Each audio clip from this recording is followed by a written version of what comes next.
पहलगाममध्ये धर्म विचारून हिंदूंना गोळ्या झाडल्या, इथे निष्पाप हिंदूंना भाषा विचारून चोप दिला जातोय असं वक्तव्य केलं आशिष शेलार यांनी। अमराठी माणसांवरचा अन्याय भाजप खपवून घेणार नाही।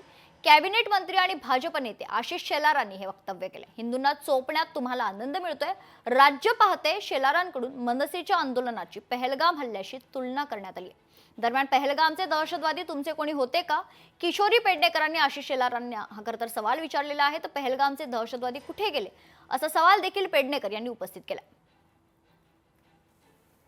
आज भाजपाने मराठी माणसाची तुलना ह्या पाकड्यांबरोबर केलेली आहे। म्हणजे किती मराठी माणसांबद्दल, किती महाराष्ट्राबद्दल द्वेष भाजपच्या मनात आहे बघा। जे पहलगामचे अतिरेकी भाजपच्या देखरेखीत आले, जे पकडू नाही शकले त्या अतिरेक्यांना, त्यांची तुलना, त्या पाकड्यांची तुलना महाराष्ट्राबरोबर तुम्ही करता। खरं तर त्यांनी महाराष्ट्राची माफी मागायला पाहिजे, पण महाराष्ट्राचा खरा दुश्मन हा भाजपा आहे हे आज कळलेलं आहे। पहलगाममध्ये हिंदू धर्म विचारून गोळ्या मारल्या आणि इथे ही सगळी मंडळी निष्पाप हिंदूंना भाषा विचारून चोपतायत। दोन्ही गोष्टी द्विग्नता करणार आहेत। आणि मग व्हिडिओ काढा नका काढू, पण हिंदूंना चोपण्यामध्ये तुम्हाला जो आनंद मिळतोय ना, हा अख्खा महाराष्ट्र पाहतोय। सरकारने तर कडक पावलं उचलावीच। आम्ही सत्ताधारी पक्ष आहोत, मोठा पक्ष आहोत, मोठा भाऊ आहोत, मोठी जबाबदारी आहे। म्हणून मर्यादा सांभाळून आम्ही त्या ठिकाणी भूमिका मांडतो। पण हे प्रकार वाढता कामा नयेत। मराठी माणसाच्या अस्मितेची चिंता भाजपच करील आणि अमराठी माणसावरचा अन्याय भाजप खपवून घेणार नाही। आशिष शेलार हे आमदार आहेत, पक्षामध्ये फार मोठं स्थान आहे त्यांचं।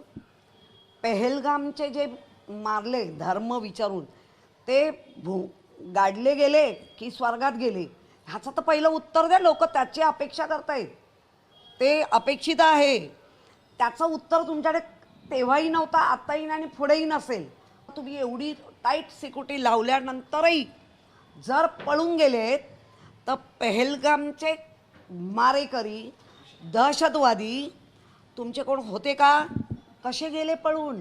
तुमचा पक्ष काही सामाजिक संस्था आहे? तुमचा पक्ष काय करतो अख्ख्या देशामध्ये? तेच करतोय ना। काय बरं, आता तर निवडणुका कुठल्याच नाहीत ना।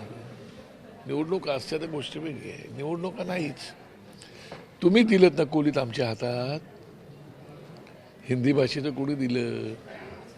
पण आम्ही काय हिंदी भाषेच्या विरोधात थोडे आहोत। हिंदी भाषा पाहिजेतच आहे, फक्त विरोध एवढाच होता की 1ली ते 5वीपर्यंत नसावी, जी पूर्वी होती। एवढ्यासाठीच आम्हाला आमचं म्हणणं होतं। सिंचन घोटाळ्यातून नेते भाजपात आले, महाराष्ट्र सदनाचा घोटाळ्यातून भुजबळांना स्वतःच्या पक्षात आणलं। कोण तो सलीम कुत्ताच्या इथे नाचलेला, त्याला स्वतःच्या पक्षात आणून शुद्धीकरण केलं। आदर्श घोटाळ्यातली व्यक्ती स्वतःच्या पक्षात आणली, त्यावेळी सत्तेचा नसतो, मात्र मराठी महाराष्ट्रासाठी आली, तर आता रस्त्यावर गोट्या खेळा।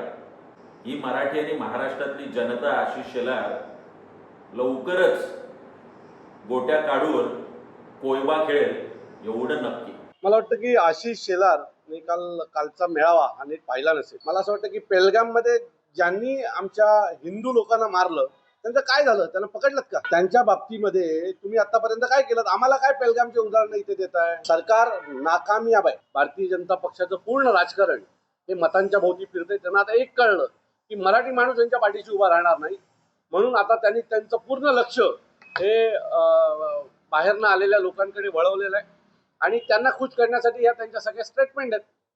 वेळ येईल तेव्हा आशिष शेलारांना पण आम्ही या सगळ्याच्या बाबतीतलं उत्तर नीट देऊ, पण मराठी माणूस या वेळेला त्यांना नीट उत्तर भारतीय जनता पक्षाला यावेळेला दिल्याशिवाय राहणार नाही। आशिष शेलारांचे दोन भाऊ एकत्र आल्यामुळे मला वाटतं पहलगाम आठवायला लागला त्यांना। पहलगामचा विषय काय आहे तर या संदर्भात जरा वस्तुस्थिती लक्षात घ्या। मी त्यावर पुन्हा कॉन्ट्रोवर्शियल बोलणार नाही। तुम्ही जाऊन बाहेर राज्यामध्ये, आपल्या परदेशामध्ये जाऊन, पाकिस्तानमध्ये जाऊन 100 मारल्याचा छाती डोकून सांगताय आणि तुम्हाला 4 अतिरेकी भेटले नाहीत, ज्याने येऊन मारून गेले गोळ्या?